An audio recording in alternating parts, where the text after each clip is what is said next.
Vem pra cá, a Vida e Saúde está todo especial hoje, falando de um problema de saúde que tem afetado a vida de muitas, milhares de pessoas, o Alzheimer. E ninguém está preparado para receber o diagnóstico de uma doença, principalmente quando essa doença não tem cura, não é mesmo? Como é o caso do Alzheimer. Recentemente, um artigo publicado na Revista Brasileira de Epidemiologia apontou que os casos de Alzheimer no país cresceram 217% em 30 anos. E até 2050, essa doença pode quadruplicar no número de casos. Muito triste, não é? Mas será que é possível prevenir o Alzheimer? Como lidar com uma família? Como a família pode lidar com um membro que recebeu esse diagnóstico? Para responder essas e outras questões, convidamos o neurologista Dr. Paulo Moreira para a nossa conversa de hoje. Dr. Paulo, bem-vindo mais uma vez ao Vida e Saúde. Obrigada por aceitar falar com a gente, viu? Eu que agradeço o convite, Teru. É sempre um prazer conversar com você aqui. Doutor, o que acontece no cérebro de uma pessoa que está com Alzheimer? Bom, em última instância, acontece uma destruição mesmo do parênquima cerebral, mas isso acontece de diferentes formas e de um modo insidioso. Então, a principal teoria aceita hoje fala sobre um peptídeo, um fragmento de proteína que chama beta-amiloide. Existe uma proteína que chama proteína precursora amiloide, que fica na superfície dos neurônios, e essa proteína ela é cortada em diferentes tamanhos por algumas enzimas. Por alguns motivos que a gente ainda não conhece, esses fragmentos cortados vão se depositando entre um neurônio e outro. E aí eles prejudicam a comunicação entre os neurônios, são as sinapses cerebrais, né? E aí, dependendo do lugar do cérebro onde essa proteína vai se acumulando, a função daquele grupo de neurônios vai sendo perdida. Então, o marcador clínico principal mais frequente é a perda de memória, mas outras funções corticais também vão sendo perdidas, como linguagem, orientação espacial, alterações comportamentais, cálculo e outras funções, outros domínios cognitivos que a gente chama. Com o passar do tempo, além do depósito dessa proteína beta-amiloide, os neurônios começam a acumular dentro deles também uma outra proteína que chama proteína tau, e aí isso é um outro marcador de destruição neuronal e de progressão da doença. Então, o que acontece lá dentro no processo da doença de Alzheimer é isso. Basicamente, essa é a teoria que é mais aceita sobre como que funciona a doença de Alzheimer.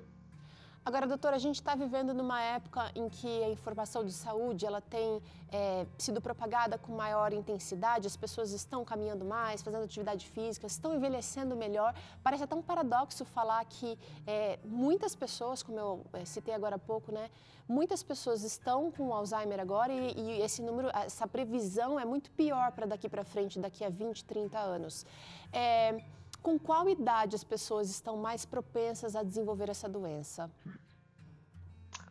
Teru, um dos principais fatores de risco para a doença de Alzheimer é a idade. Então, quanto maior a idade, maior a chance de desenvolver doença de Alzheimer. Para você ter uma ideia, antes de 75 anos de idade, então pessoas até entre 65 e 74 anos de idade, a incidência de Alzheimer é cerca de 2 casos a cada 1.000 pessoas. Depois dos 75 anos de idade, essa incidência sobe para 37 a cada 1.000. Então, isso não é de uma vez, mas é um contínuo e a gente vê o aumento da incidência da doença com o avançar da idade. Agora, existem formas diferentes da doença de Alzheimer. Existe a Alzheimer de início precoce, que a gente considera começo da doença antes dos 65 anos. Inclusive, o caso original descrito por Alois Alzheimer, a paciente que ele descreveu os sintomas, ela tinha 51 anos de idade. Uau. Existe a forma mais frequente da doença de Alzheimer, que é de início tardio, então a gente considera depois de 65 anos de idade. Agora, doutor, como é que é feito o diagnóstico da doença? Será que esse paciente ele começa a dar sinais? Uma pessoa que dorme muito, tira cochilos ao longo do dia, ou começa a esquecer compromissos? Como é que é feito o diagnóstico e também a percepção em casa antes de fechar o diagnóstico? Bom, o diagnóstico é feito no consultório mesmo, na consulta com o neurologista, que a gente chega ao diagnóstico. Antes a gente tinha só ferramentas clínicas para isso, daí depois os métodos de imagem melhoraram e hoje a gente consegue fazer o diagnóstico também através de marcadores bioquímicos. A gente dosa no líquido do cérebro algumas substâncias e isso ajuda a confirmar um quadro. Mas o que você perguntou sobre como começa, os sinais de casa, a queixa da maioria dos casos é a queixa de memória. Quando essa queixa de memória tem alteração em testes objetivos também, a gente considera isso comprometimento cognitivo. E quando o comprometimento cognitivo passa a interferir nas atividades diárias, a prejudicar mesmo, a gente chama isso de demência. Então, na maioria das pessoas, a principal queixa é o esquecimento. E aí surgem muitas dúvidas e é frequente o pessoal chegar no consultório, às vezes em faixas etárias diferentes, e falar, olha, eu esqueci o nome de uma pessoa e tal, e preocupado que isso possa ser doença de Alzheimer. Mas o que chama a atenção da gente é o esquecimento de eventos, o esquecimento de fatos, de coisas que aconteceram, principalmente que aconteceram em períodos recentes. Quando a pessoa começa a se repetir muito, perguntar várias vezes a mesma coisa, e esquecer fatos recentes marcantes, isso chama mais a atenção, isso é um sintoma importante. Você falou do cochilo durante o dia, a alteração do sono, do hábito do sono, ela pode ser um marcador de que algumas funções cerebrais estão alteradas, estão sendo perdidas. Então, a perda do ciclo de sono e vigília, o excesso de dependência de sono, isso não é um sinal que chama muito a atenção, mas tem alguns estudos recentes que falam alguma coisa sobre isso e que pode ter alguma relação também. Agora, doutor, isso também nos faz questionar se o Alzheimer pode ser hereditário. Olha, tem muita evidência que sugere um aumento de risco hereditário, sim. Eu citei agora há pouco que tem forma precoce e forma tardia da doença, né? Nas formas precoces, no Alzheimer de início antes de 65 anos, a influência de fatores genéticos é maior. Então, a gente tem principalmente 3 genes que causam formas autossômicas dominantes. É que, assim, quando a pessoa tem essa mutação, passa para o filho e aumenta a chance de casos de Alzheimer na família. São conhecidos hoje 3 genes mais importantes para isso. Agora, nas formas de início tardio, é mais frequente uma alteração poligênica, que a gente chama. Então, um conjunto de vários genes. Entendi. Tem um que é o principal, que é da apolipoproteína E. Então, tem alguns formatos desse gene que aumentam também a chance de Alzheimer mesmo nas formas tardias. Mas essa hereditariedade mais dominante, assim, dessa mutação específica é mais rara. É bem mais incomum de acontecer. Agora, doutor, é o seguinte, a gente sabe que o estilo de vida está super relacionado ao nosso envelhecer bem, a evitar doenças, e a gente vai trazer aqui agora alguns hábitos que podem prevenir ou mesmo retardar o aparecimento da doença. Hábitos que o pessoal aqui do Vida e Saúde já está até acostumado, né? Cuidar da alimentação, praticar exercício físico, fazer jogos de estratégia diariamente. Esse aqui eu quero que você comente um pouquinho depois. O sono precisa estar regulado, dormir 8 horas no mínimo e manter a pressão arterial controlada. Parece os hábitos que a gente já tem que ter para cuidar de todas as outras doenças, né? Como é que esses hábitos do estilo de vida, e talvez você possa acrescentar alguns outros aqui importantes, podem retardar uma doença que parece ser, assim, incontrolável? Teru, algumas dessas coisas são assim mais bom senso. E até uns anos atrás, essas evidências elas ficavam assim mais no campo do bom senso mesmo. Mas principalmente 2013 para cá, a gente tem acumulado evidências científicas de que o estilo de vida tem um impacto tanto no início da doença de Alzheimer como na progressão.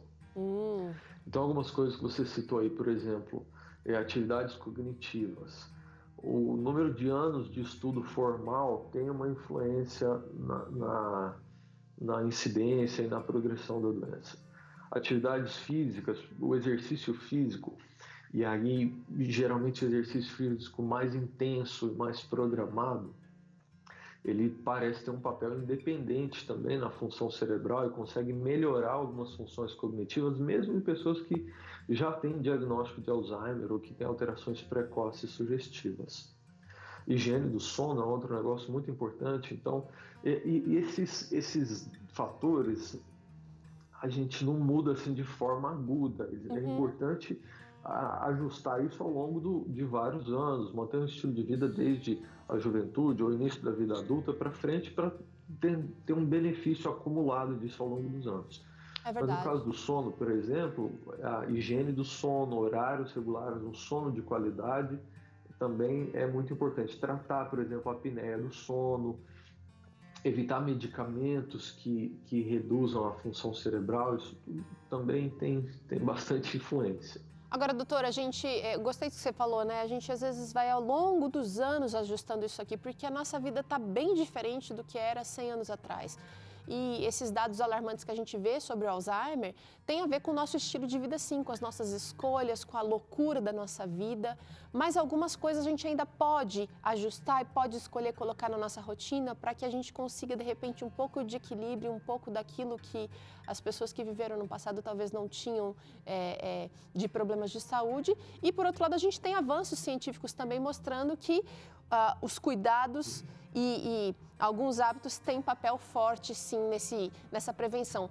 Agora, o cuidar de um paciente com Alzheimer exige ciência, exige muitas virtudes, e sobre isso que eu queria tratar aqui agora, doutor. Porque não é fácil. Primeiro, o baque do diagnóstico e, segundo, lidar dia a dia com uma perda significativa, né, de um relacionamento, de uma comunicação. A comunicação é uma coisa importante, é um tema que você citou aí, e a gente precisa, principalmente o cuidador de uma pessoa que tem Alzheimer, precisa ser cuidado também. Então, no atendimento, no acompanhamento de um paciente com Alzheimer, a gente tenta lidar e cuidar também de quem está cuidando desse paciente. Então, a forma de conversar, a forma de se portar, a clareza das informações, falar de forma pausada, dar informações simples, evitar mudar de tema muito rápido, às vezes colocar até informações visuais, então colocar uma plaquinha, aqui é o banheiro, aqui é a cozinha, deixar calendário grande, visível para ajudar na orientação, relógio de forma visível. Então a comunicação tem um impacto muito importante no dia a dia. Doutor, eu acho que é bem legal a gente falar sobre isso mais pontualmente, porque é desafiador. É desafiador você, de repente, ter que cuidar do seu pai, da sua mãe, alguém que você ama e que te instruiu, e agora você vai precisar cuidar. Diferente de cuidar de uma criança que tem uma progressão, talvez esse adulto vai ter uma regressão das funções aí. Então, a gente vai tratar aqui, doutor, desse cuidado bem específico. A primeira coisa que eu acho que a gente precisa se atentar é como tratar um paciente com Alzheimer. E a gente vai fazer uma brincadeirinha aqui, porque o senhor falou que é preciso fazer atividades, praticar jogos de estratégia, jogos que mexam com a cognição, né? Então, olha, gente, estou formando aqui uma palavrinha. Como é que você trata alguém com Alzheimer? Você já decorou, já sacou aí o que é, né? Afetividade. Qual a importância, doutor?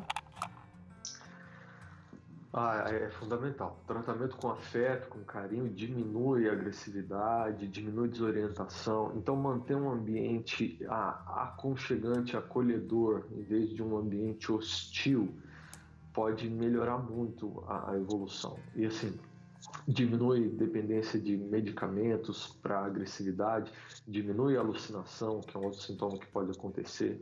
Então, manter um ambiente afetivo, um ambiente acolhedor, é sem dúvida uma parte fundamental do tratamento. Tanto em casa, quanto às vezes no hospital, o paciente internado, essa é uma das coisas que às vezes evitam a gente prescrever medicamentos sedativos e tudo mais, é só conversar com a equipe e tratar o paciente de forma mais afetiva mesmo, já melhora a evolução até durante a internação. Doutor, agora também uma coisa necessária é, às vezes, contratação de cuidadores. E para isso, mesmo que seja da família, tá? Para isso ele tem que ter uma característica muito específica. Vou trazer aqui, ó, doutor. Vou fazer devagar aqui, porque eu quero que vocês trabalhem aqui. Aguenta aí comigo, fiquem aqui comigo. Paciência, já tá na cara aqui agora, né? Certo.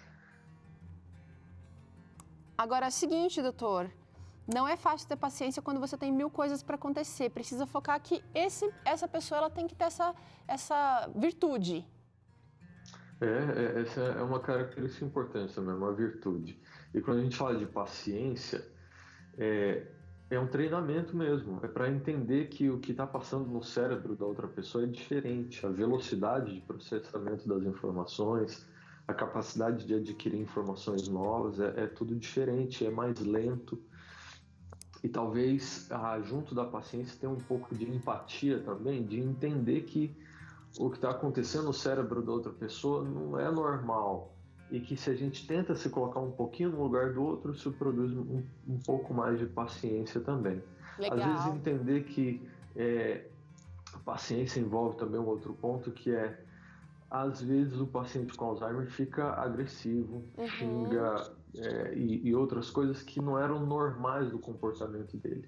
E ter paciência envolve também entender que isso é um comportamento doentio e que a pessoa não está fazendo aquilo porque não é pessoal. Ela é mal educada, ela é grosseira, ela é hostil agora. Não, é porque o cérebro não está funcionando do jeito que devia.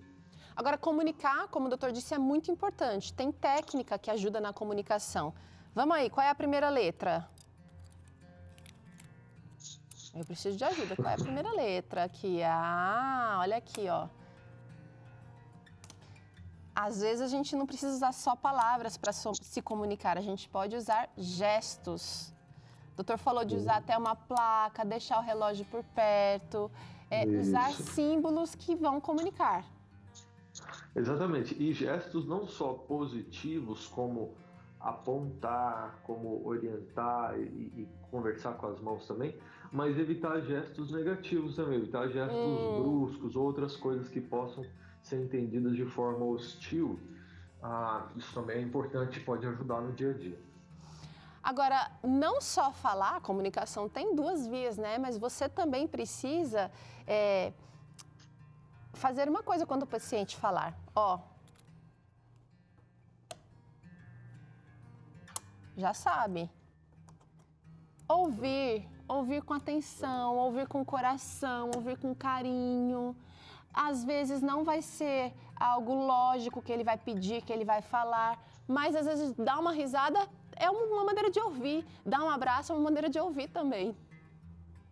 E assim, é interessante esse ponto, porque no consultório a gente percebe muitas vezes que o cuidador entende o que o paciente está falando e eu não tenho ideia. No convívio, que legal. No convívio, nesse treinamento mesmo de ouvir, isso é um negócio importante. Algumas formas da doença de Alzheimer, a principal função cognitiva que está alterada é a linguagem.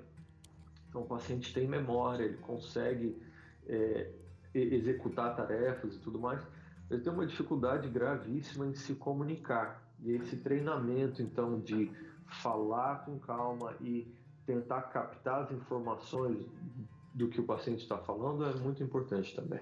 Doutor, o senhor tocou num ponto interessante, que é justamente o próximo ponto aqui que a gente quer preencher. Como falar, então, com esse portador da doença? Com, gente, objetividade, clareza. Não dá para você ser agora uma pessoa prolixa, né? Tem que ser pontual. Tem que trocar de camiseta, Exatamente. Tá frio. Tem que ser claro.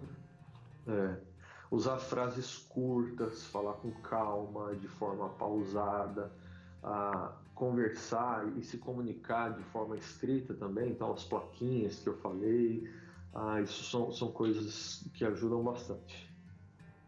Agora, doutor, às vezes a gente faz tudo isso aqui, mas a pessoa ainda está incomodada. Quem está acostumado ali cuidar dessa pessoa com Alzheimer percebe que ela está incomodada, que ela está inquieta. Às vezes, é o ambiente que precisa de uma análise, né? Qual seria o ambiente ideal, então, para lidar com essa pessoa? Para lidar não, para conviver com essa pessoa com Alzheimer. Olha aqui. Um ambiente mais quietinho, gente. Silencioso. Por quê, doutor? Quem tem Alzheimer não gosta de festa, de bagunça? Não é nem só por esse fato, mas é que isso aumenta muito a confusão. Então imagina que você tenha dificuldade de entender as coisas e que, além dessa dificuldade, quando você está conversando, tem um barulho da televisão, tem um rádio tocando, tem estímulos diferentes, tem trânsito na rua e um ambiente ruidoso em volta para uma pessoa que já tem dificuldade de comunicação e de compreensão. Então o ambiente silencioso é fundamental. Às vezes no hospital já me chamaram para avaliar pacientes internados por outro motivo, que agora estão ficando mais agitados, mais agressivos. E aí, boa parte do manejo é reduzir estímulo sonoro, reduzir conversa no ambiente, apagar um pouco a luz, conversar de forma calma. Isso evita até prescrição de sedativos, antipsicóticos e outras coisas. É claro que às vezes a gente precisa dessas medicações também, não estou negando isso, mas um ambiente silencioso é meio caminho andado para um convívio melhor e mais fácil até. Doutor, eu agradeço a sua participação aqui no Vida e Saúde hoje. Tem muita coisa para falar desse assunto, acho que a gente pode até marcar uma próxima. Mas obrigada pela aula. É bem importante entender os processos, melhor dizendo, entender esses cuidados que parecem poucos, mas que fazem toda a diferença. E eu quero terminar essa parte aqui do Vida e Saúde agradecendo e mandando um abraço bem apertado para Márcia Viana, que cuida do meu vozinho, vô Nelson, que tem Alzheimer. E realmente, assim, ela foi um presente porque ela pesquisa, ela cuida dele com todo carinho, com todo amor e com toda essa ciência aqui também. Então, tem esse lado aqui da ciência, da tecnologia e tudo mais, dos avanços, e tem o lado de lá que acontece e mostra que é possível. Beijo, Márcia, beijo, vô. E, doutor Paulo, posso deixar seu site aqui para a galera acessar? Opa, por favor, vai ser um prazer. Já está na tela aqui, a Andrice já se adiantou, drpaulomoreira.com.br. DR, tá? drpaulomoreira.com.br. Lá você pode rever essa entrevista, você pode rever conteúdos relacionados à saúde da mente. E esse programa vai estar disponível também pelo YouTube para você compartilhar com seus amigos. Obrigada, doutor. Eu que agradeço, Teru. Um grande abraço para você, para toda a equipe da Novo Tempo e para toda a audiência também. Obrigada. A gente vai fazer um intervalo bem curtinho agora, mas na volta tem claramente, o Dr. César vai falar sobre um produto que talvez você já tenha usado ou já tenha ouvido falar, a valeriana, para insônia, ansiedade, pressão alta. Vamos ver se funciona mesmo. E ainda hoje tem caponata de berinjela por aqui. Não sai daí não, porque tá imperdível.